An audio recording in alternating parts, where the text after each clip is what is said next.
Sabaho everybody, welcome back to the channel. Today we're going to take a look at customizing our Note 7 experience, something a little bit more than what we have currently out of the box. We're going to be able to add a lot more shortcuts to the home screen. We're going to be able to get album art back on the lock screen.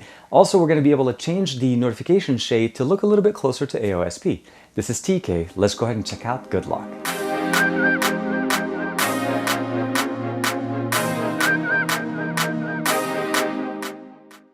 The first thing you'll notice right out of the box is now we have more shortcuts on the bottom. Now I still have my phone and my camera, and that's because I put them there. If I push the button a little bit here, we have the rows. I have 2 rows. I can customize this.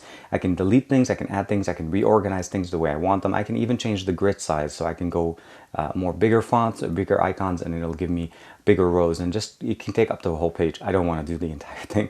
I can add things from here, and I can of course delete them, but once I'm done, the list is very nice.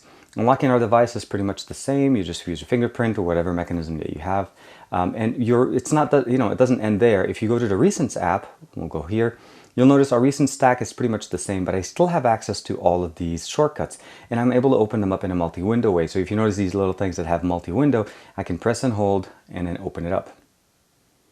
And then here I have YouTube in a floating window. I can still access it, of course.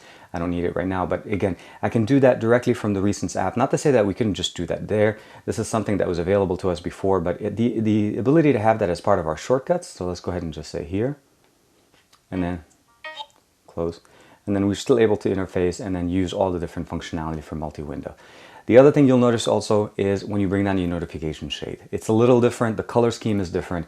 You have an all and keep, and I'll explain to you guys how that works. But overall, of course, you can also see here that your slider for the brightness is already there. You have shortcuts now, smaller shortcuts that you're able to interact with.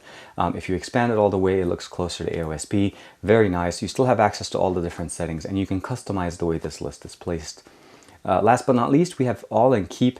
If you have a notification that you swipe to the right, it will put it in the keep section. The keep section essentially is the I want to check this out later kind of thing.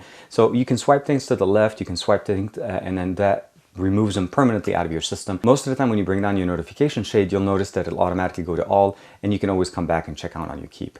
Settings, or as far as configuring this, is very simple. You'll notice on the top right, when you bring down the notification shade all the way, you have your normal settings, which is the regular gear, and then you have the little Good Luck gear. And I'll get to that in 1 second. I want to show you guys where do you actually have the ability to update this. So within your device, you should already have a folder called Samsung. If you go under Samsung apps and just look for the application called Good Luck.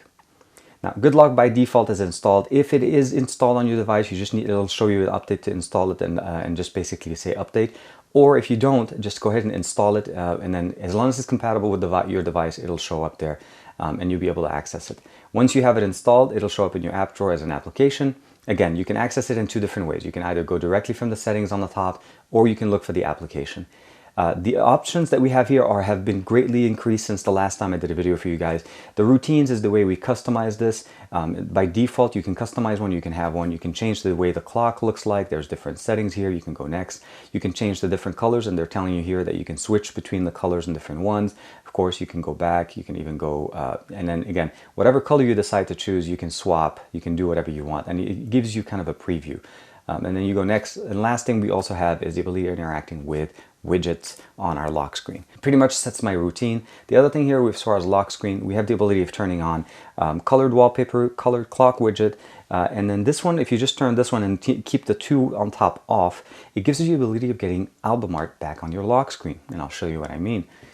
Previously, we weren't able to get this. Samsung, in all its might, decided that it was something that we did not need. I'll go ahead and close it off. And you notice album art right on the lock screen. This is something that we haven't had for a while. And then you have different effects if you want to turn on the set effects for the screen. You have none, popping color, rectangle traveler, bouncing color blind, and then lens flare. Very nice. Advanced gives us a little bit more functionality as far as enabling the new Recents panel. So if I turn this on and I say new Recents panel, you'll notice that Recents panel changes. I have the ability of pinning, going to multi-window on all of these applications, but they're now more of a stack, no longer as card style, and you get to see more of them and exactly what they are. So that's something to keep in mind. I'm going to go back. I'm going to turn it off. I like to keep my recents the way the AOSP based is intended to be. You can organize what are the shortcuts that are coming up, what they are, and what you have in here.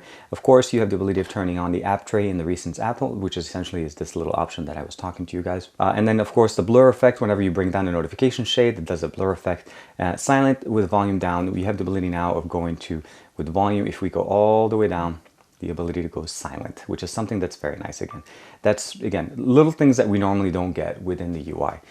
Overall, other than that, you can back up and restore your data. You can uninstall it if you don't like it, and you can also give them feedback. As you guys saw with the hands-on, the application itself is really a built-in update that you have to get through the Samsung App Store. Once it updates itself, you install it, and it really just changes the UI in a sense. It just gives you more options as far as lock screen. You can actually be able to add more shortcuts, rows, change the order of them. Not only that, you also have the ability of getting album art back on the lock screen. That's something that Samsung went away with the standard TouchWiz approach a long time ago, and I don't understand why, because it's something that we actually get to enjoy. And if you don't want it, you can turn it off. You have the ability of switching between classic and a new style of multitasking, which is also very nice. I think in the new style, you have the ability of seeing more things as they're more stacked now and you don't have things hiding behind each other. So overall, a very nice little update. And again, with the notification shades, you definitely get that new experience. You can change the colors.